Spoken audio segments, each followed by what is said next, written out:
Hey there, YouTubers!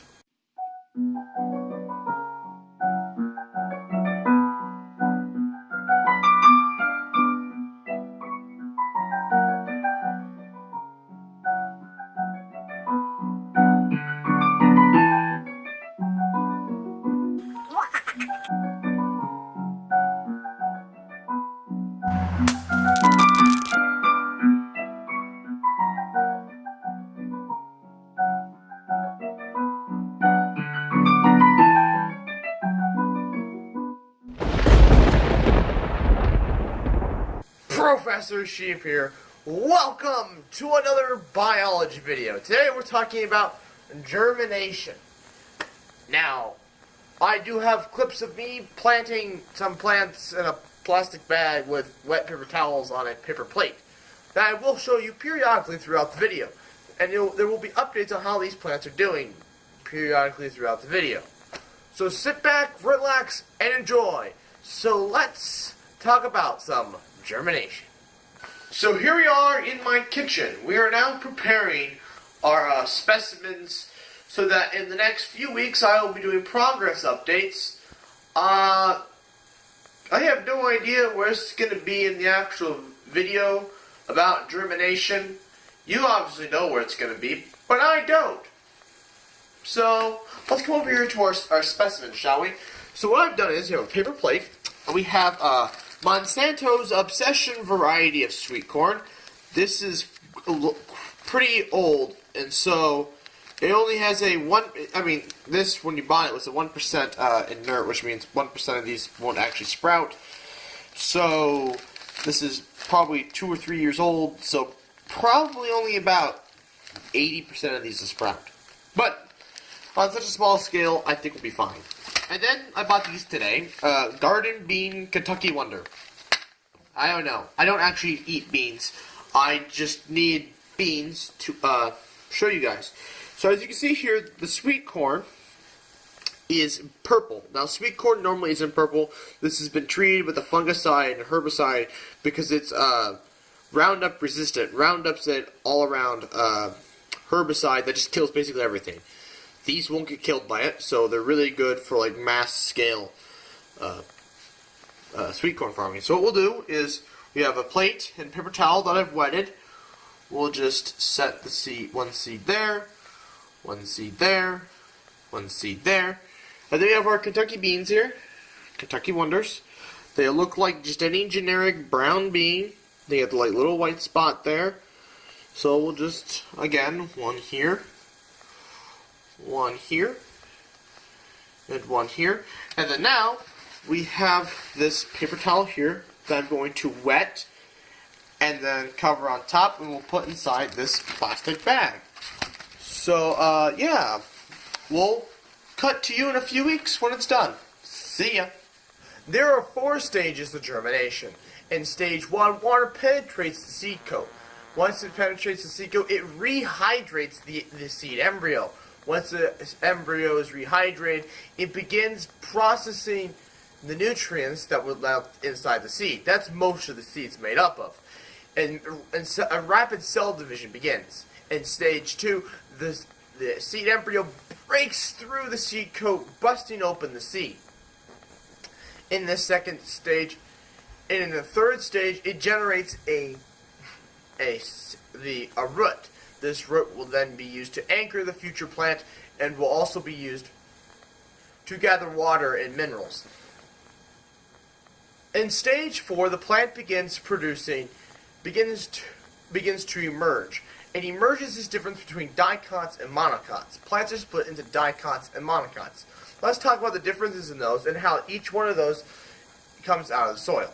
Alright guys, so it's been several weeks now since, well, not several weeks, it's been about a week, and the plants are looking quite well. These would have already poked through the grass, and you can see there's a root. There's a root here in a place there shouldn't be a little root. So we're gonna bend it back this way. I need to transplant these. This one I do not think is going to come up. Period. But you can already see how these shoot up one little leaf, as do these, if it'll focus. And then these aren't quite ready to have to put their two leaves through, but they will be soon. So yeah, I guess we'll continue with the rest of the video. As stated before, there are two types of plants, monocots and dicots. Dicots are probably what you're most familiar with. They're like beans, peas, and trees. You see, they have a webbed, their leaves have a web and a center spine down the center of their leaves. And when they emerge from the soil, forgive my crude drawing, this is the embryonic stem, and this is the actual seed. So like, if you were to pull a seed, it would pull the whole seed out of the ground, and excluding the seed coat. And so the seed leaves, which are called the cotyledons, are here. And so this is also where the plant's food is stored when it's just a baby. And so this will open up and reveal two tiny embryonic leaves that will then grow into major leaves that are necessary for the plant to continue photosynthesis. So yes, these will make photosynthesis. And if you're watching through this, you will probably see the opening of the seed coat when I go to do an update with the seeds. But anyways, let's move on to monocots. Why, hello there. I'm back in my fun fact chair, and I have my fun fact book. That means it's time for a fun fact or fun facts. Today's fun fact has to do with the Fibonacci sequence, which is 0, 1, 1, 3, 5, 8. Now, the Fibonacci sequence also creates a spiral. Now, this spiral can be found in nature, which makes the Fibonacci sequence so spooky. And the fact that you can find it in a sunflower head, for example, the seeds are arranged in this the exact same ratio as the mathematician Fibonacci calculated. Isn't that just fascinating? Alright, here's an update on the plants that you saw. Probably, I have no idea when in the video. But anyways, here they are the next day. Beans are planted here. Yeah, it's currently raining. So anyways, so we have the corn here. As you can see, this corn is already up. This one isn't, but I think it might soon. It hasn't made any roots, but I think it will. Alright, cut to the next scene.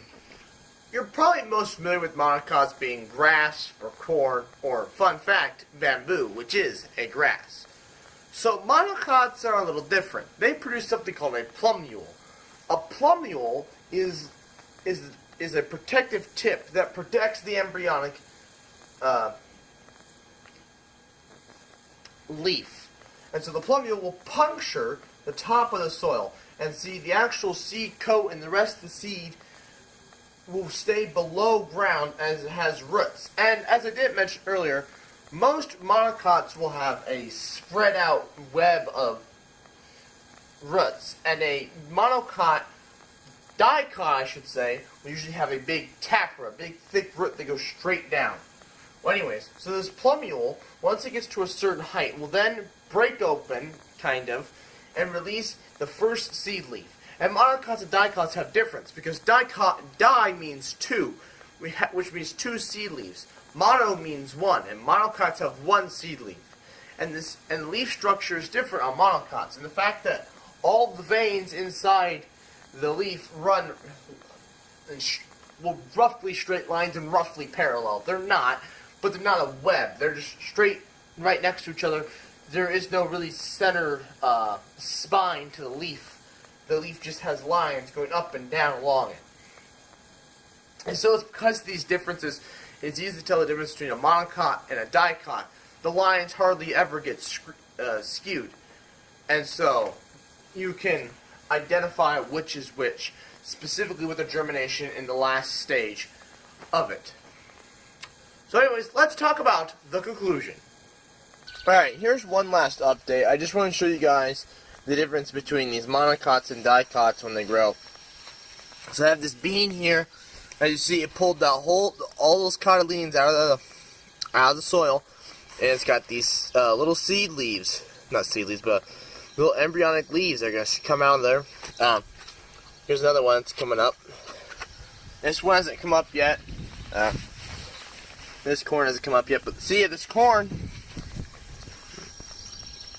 it's got, this one's already broken through its plumule, but it's got a little seed leaf coming up right now. This one's already got 2 leaves forming.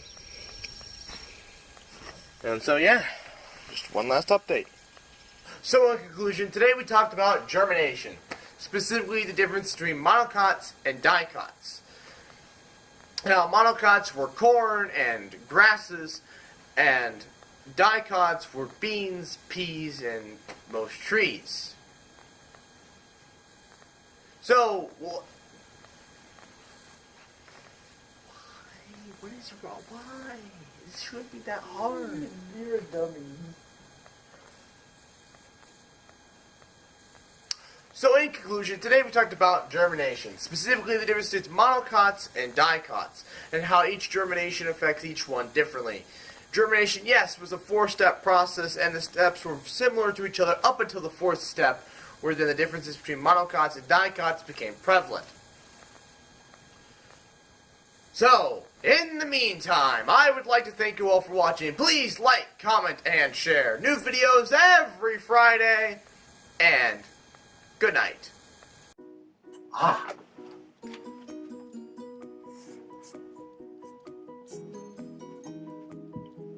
Oh, you're still here? Well, if you want to see more, check the playlist. And while you're there, please consider subscribing. Now, Marvel for 20 seconds.